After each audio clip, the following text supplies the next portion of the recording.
नमस्कार, capital TV देख रहे हैं आप। मैं हूं आपके साथ पूजा। एक बात तो तय है कि बहुत जल्द बीजेपी में कुछ बड़ा होने वाला है। कुछ बड़े और अहम फैसले लिए जाएंगे, जिसकी हलचल भी शुरू हो गई है। दरअसल पीएम मोदी के नागपुर दौरे की खबर सामने आई है।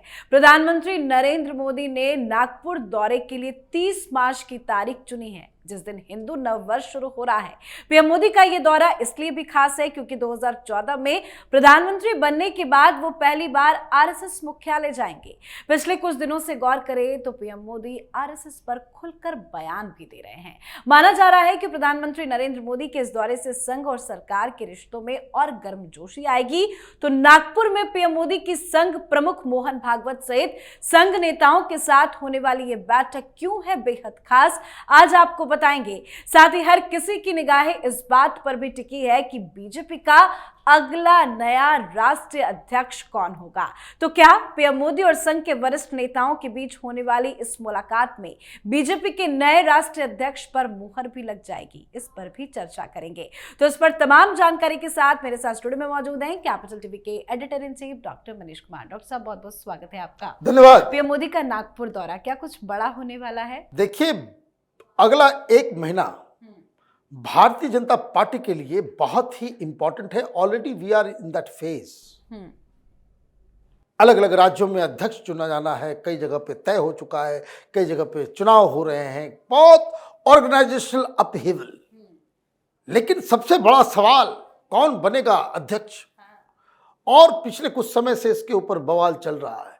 बहुत पहले ही नड्डा साहब का कार्यकाल पूरा हो गया, किसी न किसी बहाने वो एक्सटेंड होता चला जा रहा है। नाम अभी तक तय नहीं हो पाया है। एज ऑफ नाउ कोई नाम तय नहीं है। और जिस तरीके से कि शीत युद्ध बताने की कोशिश की जा रही है कि संघ और बीजेपी में भयंकर युद्ध चल रहा है ना। कुछ लोग हैं वो प्रोपेगेंडा करने में माहिर कि देखिए संघ और मोदी के बीच झगड़ा शुरू हो गया, है ना। वो नहीं जा रहे थे, मोदी जी मनाने जा रहे हैं।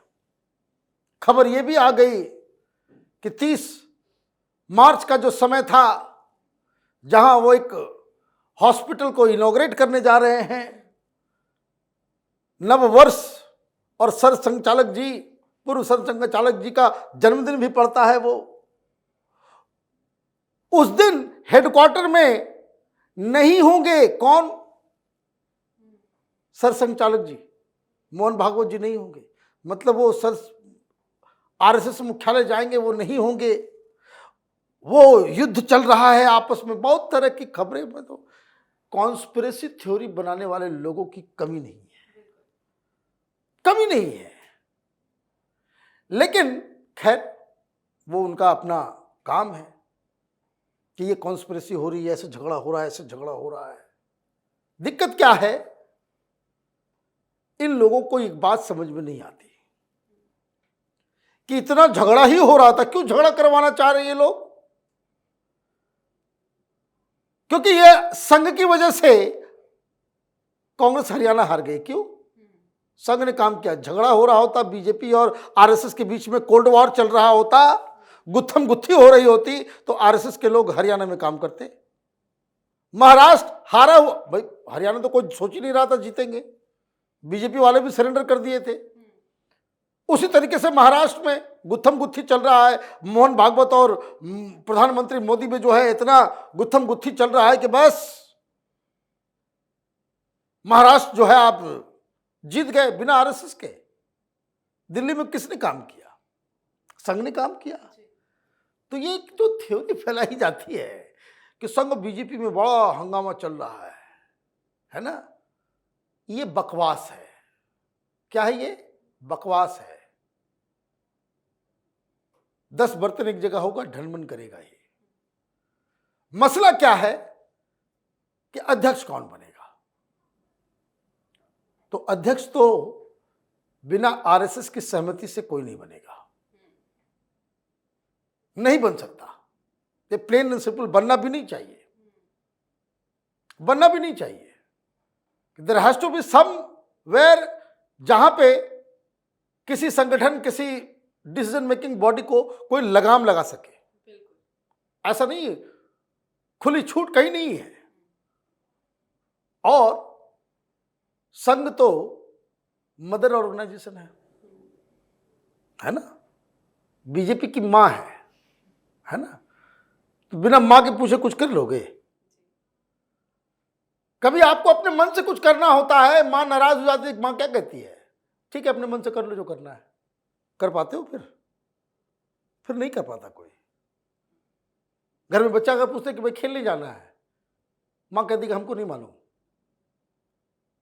नहीं परमिशन दीजिए, करना है या नहीं करना है, मुझे नहीं मालूम, परमिशन देगी नहीं, ना हाँ बोलेगी ना बोलेगी।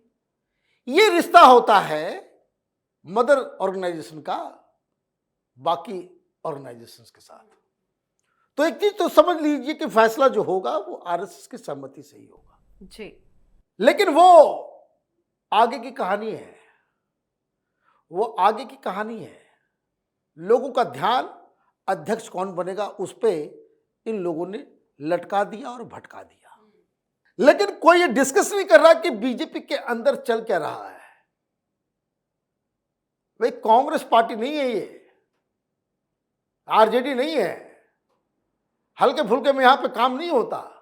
बस सारी दुनिया कौन बनेगा प्रधानमंत्री जा रहे हैं, वो सारे लोग डिस्कस करने में लगे हुए हैं। 30 तारीख को बहुत कुछ होगा, वहां मुलाकात में क्या बातें होगी, कैसे होगी, नहीं होगी। सिंपल। कल रात में अचानक से नड्डा जी के घर बड़े बड़े प्रधानमंत्री मोदी को छोड़ के ताकि बड़े जितने लीडर थे सब लोगों की बैठक हुई। किसी को मालूम चला? खबर है?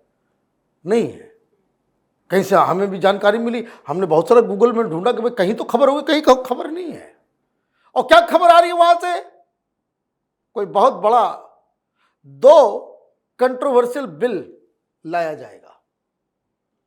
एक बिल तो समझ में आ रहा है कि वक्फ होगा, तो दूसरा कौन सा है भाई?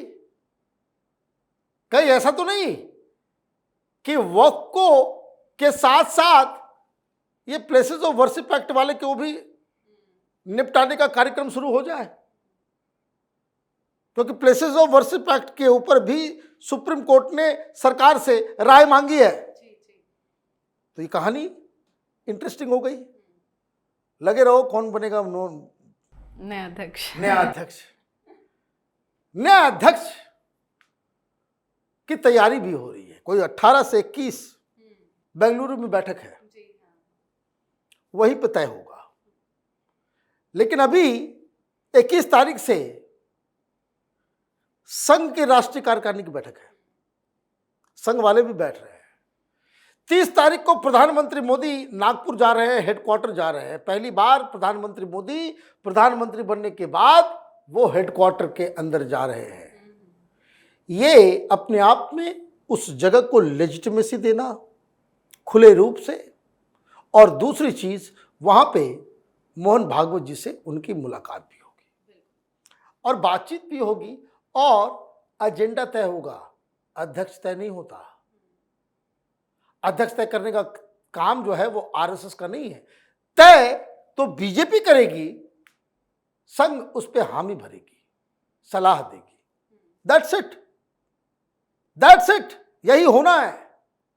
और सबसे बड़ी चीज, अगर लोग इशारा समझते हैं, कभी कुछ दिन पहले मथुरा में 2 घंटे एकांत बैठक हुई। किसकी? योगी आदित्यनाथ और किनकी? मोहन भागवत जी की। और कुंभ भी चल रहा था उधर, है ना। क्या बातचीत हुई किसी को मालूम नहीं, 2 ही आदमी जानते हैं। लेकिन ये समझ में जरूर आया कि उसके बाद संभल में जो है ना खेल हो गया। उसके बाद संभल में तो पहली चीज जो मुझे समझ में आ रही है, एक तो नागपुर में ये जो आग लगी है ना, इसको ठंडाने का काम तो वैसे ऑलरेडी शुरू हो गया। वहां पे ये जो पूरा हंगामा हिंसा हुई है, ये ज्यादा दूर नहीं है संघ मुख्यालय से। वो हाईली सेंसिटिव जगह, भीड़ को रोका नहीं गया और ये फिट के नहीं होगा, अगली बार इस तरह की चीजें होंगी तो आप ये समझिए कि पुलिस का एक्शन बहुत ही कड़ा होने वाला है। क्योंकि खुदा न खास्ते इस तरह की भीड़ दौड़ते दौड़ते अगर संघ मुख्यालय में घुस जाए तो फिर क्या होगा देश में? किसी को कोई आइडिया है? किसी को जरा सा भी कोई आइडिया है भी कि कहां से क्या हो जाएगा? तो खैर, तो 30 तारीख को मोटा मोटी जो मीटिंग्स होने जा रही है वो बीजेपी और गवर्नेंस सरकार, राज्य सरकार, वो किस दिशा, भाई संघ वाले कोई 1 महीने का प्लान पे नहीं काम करते, वो 10 साल आगे देखते हैं। तो वहां जो बैठक होने जा रही है वो एजेंडा भी तय होगा कि किस ओर सरकार, संगठन, पार्टी को लेकर के जाना है। क्योंकि अब ऑलमोस्ट धीरे धीरे ये ओपन होता चला जा रहा है। प्रधानमंत्री मोदी को पिछले 10 सालों में हमने देखा, सबका साथ सबका विश्वास कहते करते रहे, लेकिन क्या मिला? कुछ नहीं, 0, 0, कुछ नहीं। आपने एक चीज मार्क नहीं किया कि 2024 के चुनाव के बाद प्रधानमंत्री मोदी ने ये जुमला बोला ही नहीं कि सबका साथ सबका विश्वास। नहीं मिलेगा साथ, नहीं करेगा कोई विश्वास, तो किस दिशा में सारी चीजें जाएंगी? ये वक्फ, फिर ये तमाम इस तरह के कंट्रोवर्सीज, तो मुझे लग रहा है कि एक बहुत बड़ा इस केस में नहीं कि कौन अध्यक्ष बनेगा। भाई अध्यक्ष कोई भी बनेगा, 100 बात की एक बात मैं बता दे रहा हूं, अध्यक्ष कोई भी बनेगा उसे प्रधानमंत्री मोदी और अमित शाह के हिसाब से ही काम करना पड़ेगा, सीधी बात।